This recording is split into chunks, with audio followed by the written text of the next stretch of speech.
안녕하세요. 한국사회과학 지식문화 채널입니다. 이 채널은 사회과학 지식의 대중화를 목표로 합니다.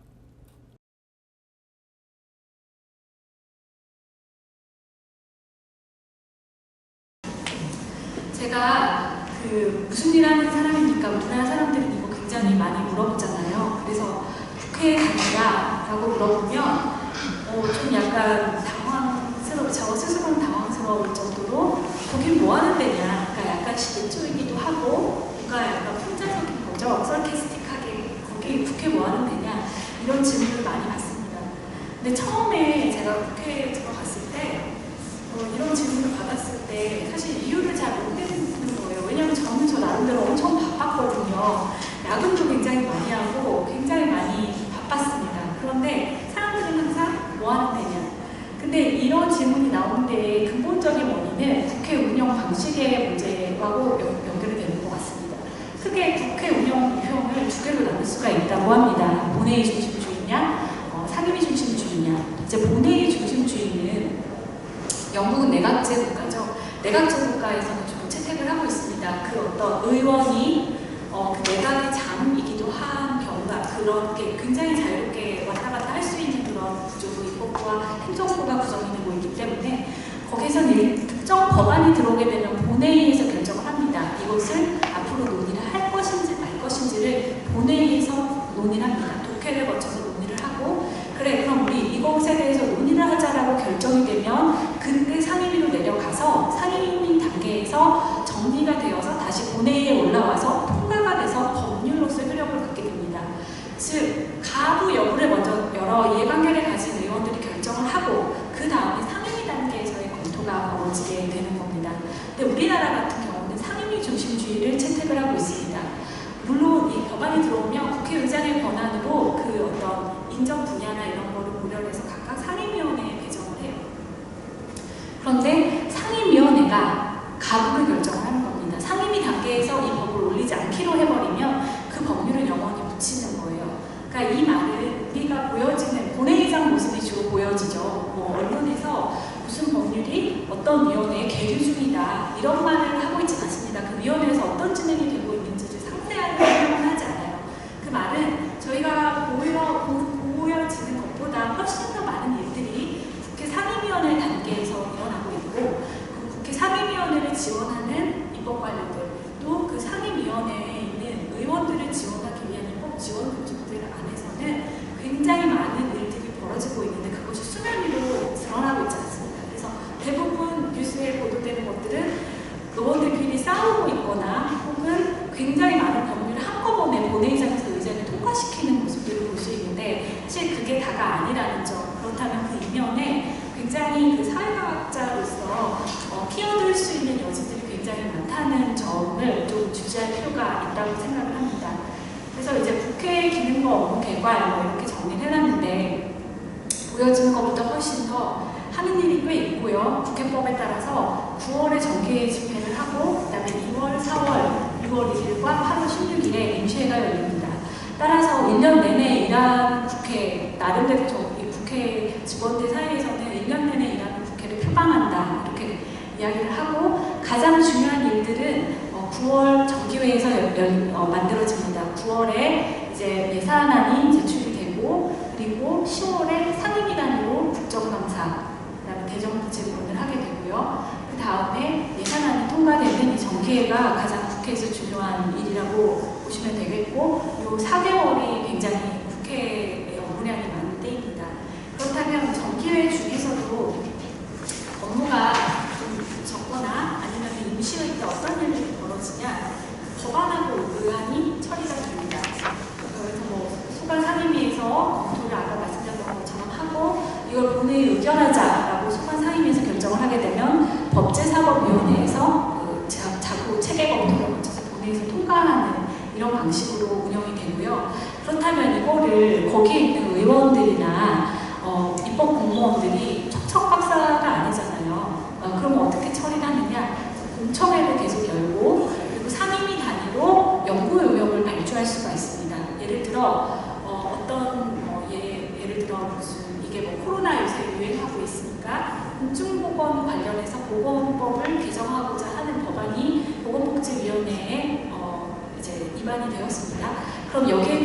거기에 있는 입법 관료들, 이 사람들은 공채로 뽑힌 사람들입니다. 공무원 시험을 봐서 들어온 5급이나 8급으로 들어온 공무원들이 검토 보고서를 작성을 해야 하는데 거기에 대해서 온갖 자료를 찾죠. 자료를 많이 찾지만 부족할 경우에는 전문가의 손을 빌리기 위해서 정책 연구 용역을 발주할 수 있게 됩니다. 그래서 국회에서 발주하는 정책 연구 용역은 행정부에서 하는 건 굉장히 거대한 어떤 국가 정책, 전략을 결정하기 위해서 규모가 굉장히 크고 그런데 국회에서 발주하는 것들은 좀 레벨이 낮다라고 논리적 측위 차원에서도 어떤 큰 국가 전략을 논의한다기보다는 상임위, 특히 상임위 단계는 특정 법률, 정책 안에서도 특정 사업들 그런 것들의 어떤 효과성이라든가 외국 사례라든가 그런 것들을 중심으로 정책 그 연구 용역이 발주가 되고 있습니다.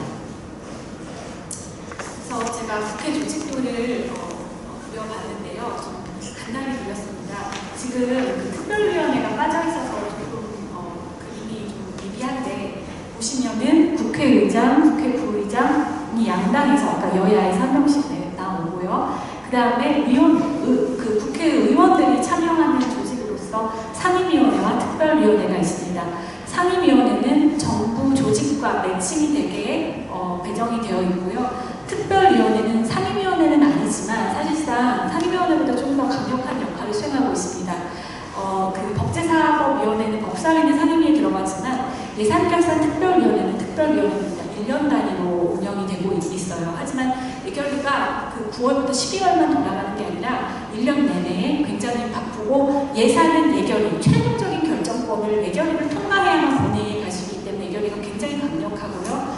그 다음에 윤리특위 같은 것들은 특별위원회이긴 하지만 그렇게 크게 영향력을 행사하지 못합니다. 그리고 상임위 중에서 가장 파워풀한 조직은 법제사법위원회입니다. 여기를 통과해야만 법안이 본회의에 상정될 수 있기 때문에 명확하게 딱 그림을 보시면 본회의가 있고 본회의 전에 예결위와 법사위라는 어떤 장애물이 있는 것입니다. 그래서 예산은 예결위, 법은 법사위를 통과해야 본회의에 올라가게 되는 것이고요. 그 밑에 지금 푸른색으로 좀 진하게 표시되어 있는 4개가 보이실 겁니다. 국회 사무처는 여러 조직이 있지만 2개가 중요합니다. 법제실과 의사국이 중요하고요. 이제 국회 도서관은 자료를 서비스하고요. 국회 예산정책처는 예결위와 예산처는 같이 가는 겁니다. 그리고 국회 입법조사처, 아까 사무처의 법제실, 법제사법위원회는 같이 가신다고 보시면 되겠습니다. 즉 국회가 입법, 법, 그 다음에 예산에 관련해서는 이렇게 공무원 조직으로 딱 정비를 해놨습니다. 즉 제가 만약에 의원이에요. 국회의원인데 어떤 법안을 새로 만들고 싶습니다. 그러면 일단 저와 제 보좌관들이 교수님들도 만나고 여러 가지 노력을 해보지만 그 전에 관행이라는 게 그 어떤 공무원 조직에서는 굉장히 중요하고 법률 체계 안에서 굉장히 중요하기 때문에 입법조사처에 조사 분석을 의뢰하게 됩니다. 내가 이런 법률을 만들고 싶은데 외국의 입법례라든가 거기에 대한 입법 영향 분석 사례라든가 요청을 하면 입법조사처에서는 자료를 모아서 의원실에 제공을 하게 되고 의원실에서 그런 걸 검토를 해서 나는 이러이러한 취지로 법률을 만들고 싶다라고 사무처에 있는 법제실에 요구를 하게 되면 거기에 있는 법제관이 법률안을 만들어줍니다. 그걸 최종적으로 의원실에서 검토하고 해당 상임위원회 회부를 하고 해당 상임위원회에서 의결을 거쳐서 이것을 법사위로 보내게 되면 법사위에서 최종적으로 자료심사를 한 다음에 본회의로 가는 시스템입니다. 예산 같은 경우는 한꺼번에 9월에 상임위원회, 각 상임위원회와 예산정책처에 정부의 예산안과 예산안 사업설명 자료, 결산되는 결산안과 결산안 사업설명 자료가 제출이 됩니다.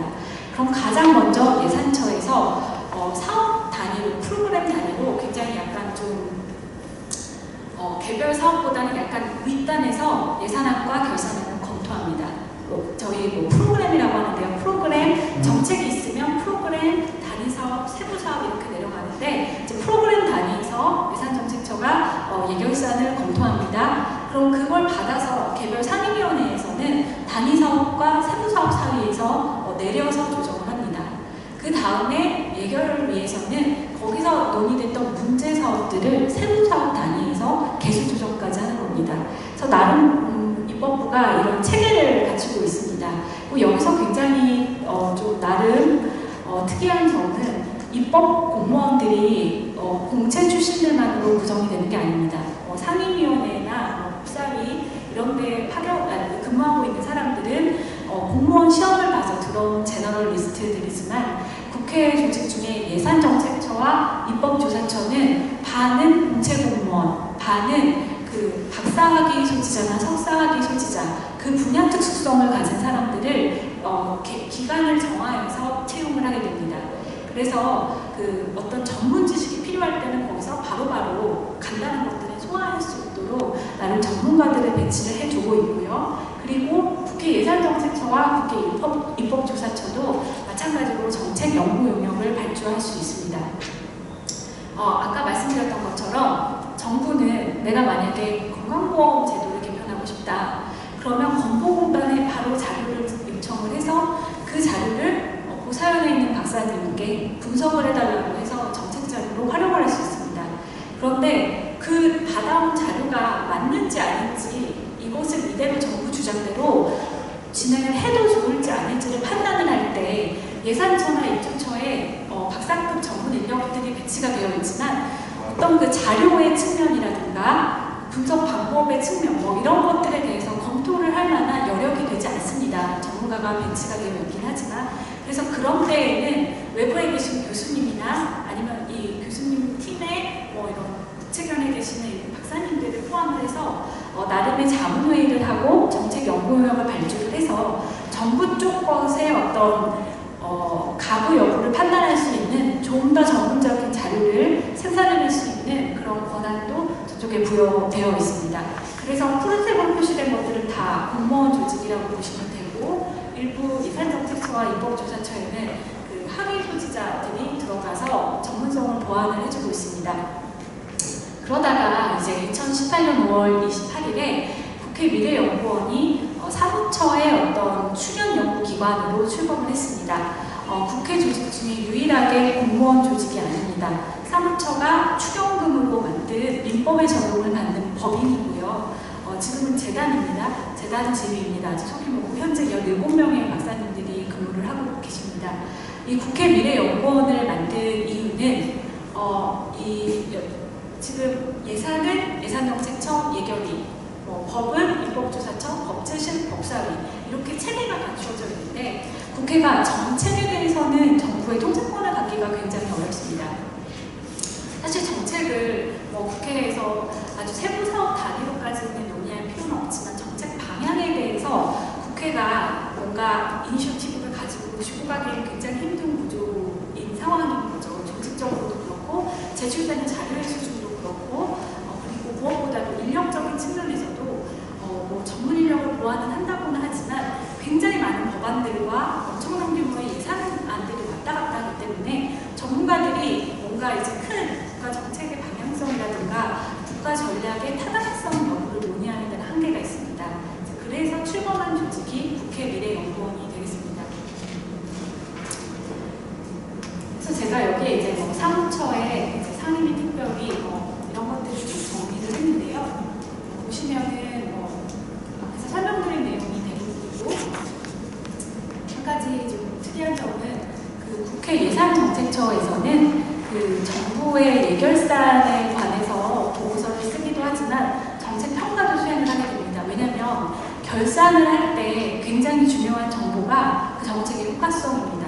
그런데 굉장히 제가 처음 들어갔을 때는 사업평가국이라고 꽤 별도의 국으로 뒀었는데 이것이 실효성이 없는 거예요. 그 적은 인력으로 20-30명을 가지고 정부처의 정책 효과성을 분석하는 데 한계가 있다라고 이제 판단을 해서 2017년에 조직 개편을 했습니다. 그래서 예산 분석실 안에 3개, 4개 과로 이제 그 정책 평가, 사업 평가를 할 수 있는 부서를 두고 굉장히 굵직굵직한 것들에 대해서만 평가 의견을 내는 것으로 약간 기능이 축소가 되고 예산 부분이 더 강화가 되고 대신 예산 정책에서 사고 있는 특별한 업무 중에 하나가 의원이 법률을 제출했을 때 그게 규제성 책임이면 그렇지 않지만 재정이 수반되는 법률이 있습니다. 거기에 대해서는 반드시 국회법상 국회예산정책처의 재정소유 추계를 거치는 겁니다. 그래서 추계세제실이 굉장히 기능이 커지면서 그 행정부 쪽의 어떤 세출뿐만 아니라 세입에 대한 세입 정 전망에 대해서도 뭔가 이렇게 계속해서 대응 자료를 내면서 감시를 하고요, 견제를 하고, 그리고 의원 입법 사항에 대해서도 예산이 얼마나 드는지를 반드시 붙이도록, 첨부 서류로 붙이도록 해서 거기에 대해서 좀 이렇게 국가 부채 문제라든가 세수 문제에 대해서 대응을 하려고 하고 있습니다. 그리고 국회 입법조사처는 거대 보고서는 별로 쓰지 않았었습니다. 여태까지는 의원실에서 요구하는 것을 굉장히 한 20, 30페이지, 이때는 40페이지 내외의 페이퍼도 의원실에 직접 국회 입법조사처법에 따라서 비공개 일부입니다. 의원실의 요구사항에 대한 입법조사관의 답변은 비공개입니다. 이게 이해관계가 어길 수 있고 예민한 사항이 들어갈 수 있기 때문에 그런 것들을 다 개별 입법조사관들이 작성을 해서 보내는 역할에 좀 중점을 뒀었는데 한 2년 전부터 입법 영향 평가라는 걸 실시하기 위해서 굉장히 노력을 하고 있습니다.